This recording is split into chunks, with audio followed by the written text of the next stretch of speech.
Thank you for tuning in to an episode of InRange. This is going to be a match video, but not really as much a match video, more of a ongoing review of the Hudson H9. Yeah. So this is Steelworkers, which is a run and gun, on the clock, as fast as you can go pistol match, where there's a whole bunch of steel out there, you run as fast as you can, shoot them, knock them down, whatever. All steel, no paper. Yep, very limited on rules, meaning you can kind of do whatever you want, which means that actually it's more realistic than many matches that have too many rules. You kind of can carry where you want, you can appendix, whatever works for you, and it's all just raw time. So this is a real test of how fast can you run the gun. Yeah, so this will be our first real hands-on practical experience with the Hudson. Yeah, I know we did a tiny little bit in a two-gun match, but I mean it was like, what, a mag? This is going to be 6 stages with lots of mag changes and just really as fast as you can go. It's really a speed drag race. Yeah. That said, the sights still shoot low. Okay. That is just the nature of this gun, apparently. I did talk to Cy a little bit. He said it was regulated for 147s, I believe. I still find that to shoot a little low. If I had my druthers, I would raise the rear sight. Okay. We have not raised the rear sight, so that means today that you are going to have to either hold a 12 o'clock hold, Yep. or hold high in whatever way works for you. Right. So we will be dealing with that today. That's just the nature of the ammunition we're using with these particular sights. But stay tuned for some cool run and gun, and then we'll have conclusions at the end.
So we've completed the match. It was actually 6 stages. You were expecting 4, and you got more shooting today than you anticipated. Bonus. Yeah, bonus, which is cool. Actually, some of them were pretty fun.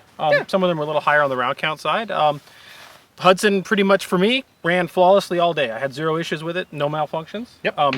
That 12 o'clock lollipop sight picture I find unpleasant, however, usable. I did okay with it today. I really didn't have any problems with it, with the exception of the real drag race stage, which I might splice in or not. There was the El Pres, where you stand facing uprange, turn around, and then just and then 2-2-2 reload, 2-2-2 reload, 2-2-2. And it's as freaking fast as you can possibly go. And when you have to go as fast as you possibly have to go, when you have to cognitively think about, oh, my sight feature needs to be this versus that, guess what you do? You revert to what you normally do and have a standard sight picture, and I was getting low hits.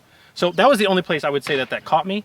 I know that they say it's zeroed for specific ammunition. If I have my druthers, we're going to put a higher rear sight on this gun. Yeah, we're going to find out what the slide cut is and fix that rear sight. Because other than that, I ran really fast and well today. The problem is that change in 0 is the only thing that's distracting me with the pistol. I think if it weren't for that, we'd really be at this place where you just don't notice the pistol. You think about there's the target, sights, hit, that's the goal. That is a phenomenally effective pistol, I think. Let me cut to the chase. I'm really happy with the Hudson so far I have to agree. This is the first match that we've ran it extensively on the clock. We ran it at 2-gun for like, I don't know, a mag. Wasn't enough to really get anything out of it. So today was 6 stages of this and a much higher round count. Yes. So in that regard, there are things that are now starting to come to the forefront that I kind of had a taste of before, but now are prevalent. On one of the stages, they had a fairly long distance, what would you say, 30-something-ish yards something like array of plates. Yeah. And I decided most people were running up to the closest position to shoot. And I'm like, you know what, I'm going to do what I call flock shooting and just kind of just engage in a line and get as many as I can before I run dry so I can reload on the move. Right. Man, I got all of them but one. And the reason that happened was a couple reasons. I think that the Hudson is particularly accurate in its own guise. Yeah. It's got a good trigger. But what happens is that actual recoil mitigation that they've designed into the gun, which is what they're trying to do with the bore offset off of your hand, I was like a tank turret. It never really moved off my sight picture. Once I got the sight picture that was the lollipop, once I had it, I never lost it. Because then I'm just that until I was out of ammo. So once you're in it, you can just drill. That recoil mitigation thing is subtle. And there is an element of you must be this skilled in order to recognize and exploit this capability of the gun. That's interesting. I think that's a real thing. Just because of the disparity in our pistol shooting, I don't see it as much as you do, but I can certainly feel that this is a very comfortable gun for me. And the only thing holding me back from immediately dumping my Glock is the lack of a red dot cut on this. I gotta say that. So one thing coming into the Hudson right off the bat is it has, like I said, it has great attributes. And there's another thing about it that's interesting is that all of the controls, while they are placed where they would normally be on a normal handgun, they're placed perfectly. The magazine button is exactly where you want it. The mags fly out like frogs out of a dynamite pond. You hit the button and they're just like bloink and they're gone, which is great. There's never a need to just go pull that mag out. Even when it got a little dirty today, those mags fly out. Yeah. They are gone, out of the system, you're ready for a reload. The actual slide release is exactly where you want it to be, and it is very little pressure. It doesn't drop on its own by accident. If you hit it hard enough, just like any gun, it will. Right. But the fact is your thumb just taps that and it slides and goes into battery. Yeah. All of that stuff is, I'm not kidding, that is perfection. I've had a lot of guns where you can't really use the slide release when the slides lock back. Yep. It's just, you try and hit it and you end up going, to close it. This thing, no, they've designed it such that it locks open reliably, but you can also depress it with, I'm doing it on this side, with your thumb. And it's ambi. Yeah, it's on both sides. Everything's ambi about this pistol, I guess with the exception of the magazine button. Correct. But speaking for myself, I am so used to using my index finger for a mag release that's what I would do even if they had some sort of ambi thing. It's a non-issue for you. Yeah. Now, there were two things. I had two malfunctions. I was going there. You had none. I had none. two. Yep. And we haven't reviewed the first person, We have a camera in footage. this thing, yeah. Yeah, which is pretty cool. Yeah. I'm pretty sure that what it is me holding this super tactical grip on the gun. Yeah, turn to the camera, show them better. So you hold like that. Like this. Yeah. And I'm pretty sure what I'm doing is dragging on the slide with my thumbs. Or at least with the front thumb. It only happened twice. Right. But since it never happened to me and it happened to you twice, Yeah. I'm going to go ahead and throw something that's something you're doing.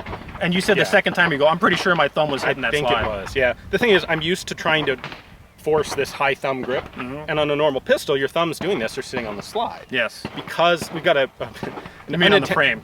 I'm sorry, normally they're on the frame. The unintended consequence of the bore axis being so low on this is that now, when I do that, my thumbs are on the slide, because it's just a lot lower than on other pistols. So that's something for me to just tinker with my grip a little bit, and it'd be easy enough to retrain my thumb. If you bring your thumb down, that would go away. In rail fact, you even have a little bit of Picatinny there you could actually use to like push the gun down. As much as this does not recoil, you can actually use it to kind of push it down. It's certainly a good index point. I've learned to do that with my red dot Glock, in that when you want to get incredibly high rates of fire from a pistol that doesn't have, multiple points of contact, by using your thumb to press down on the frame, which my Glock has a cut for that purpose. You could use the pick rail on this, but as you push down on it, you can actually keep the gun flatter and on target, and you can actually get consistent doubles, and your shot-to-shot splits are much lower, which is great. Also with the red dot, it helps you keep the red dot in your field of view. Right. So right now with the Hudson, we're going to do more. We got more to do. We got to put lights on this, because that is a weird light mounting area. It's way low. And you want to figure out what's it like to run this with a weapon light, because that weapon light's quite low. Yeah. So that's another thing to discuss. We need to do more than this. This is not a high enough round count for us to give a conclusive answer. But let me summarize, and then you go there too. I think we're at the point now where the gun, so far, is fantastic. It's living up to the expectations. It's actually, in my opinion, surpassing it. I think it's a nicer gun than I even expected it to be. Okay. The sight picture needs to be corrected for that 12 o'clock hold. I do not like that. Yeah, I'm tired of that. But that's fixable. That's a minor issue in the grand scheme of things. Right. And you had a few issues with your particular hold, but other than that, I would say the gun is, it's living up to the hype. It really is. Yeah. There's a difference between a gun that you hold it weird and it doesn't work, and you're like, well, The Hudson really is one where I can see a lot of benefits to being able to run this thing all the time. And so it's absolutely worth it to me to change my grip a little bit and avoid those occasional issues. Yep. So the little bit of things that I'd like to see changed in the future, and I'm sure this will happen as the gun becomes a success, because I think it will, is it would be nice to have a red dot option. Definitely. I feel like we're a little bit left behind with iron sights at this point, being used to a roll and special. And I think it'd be neat to see some aftermarket or Hudson produced larger capacity magazines. I have no doubt those will show up. You don't need it in a real world like carry environment, 15 rounds plus one. I mean, obviously more is better. I'm not saying we should be limiting our magazines, but it'd be nice to have something, a better option than only 15.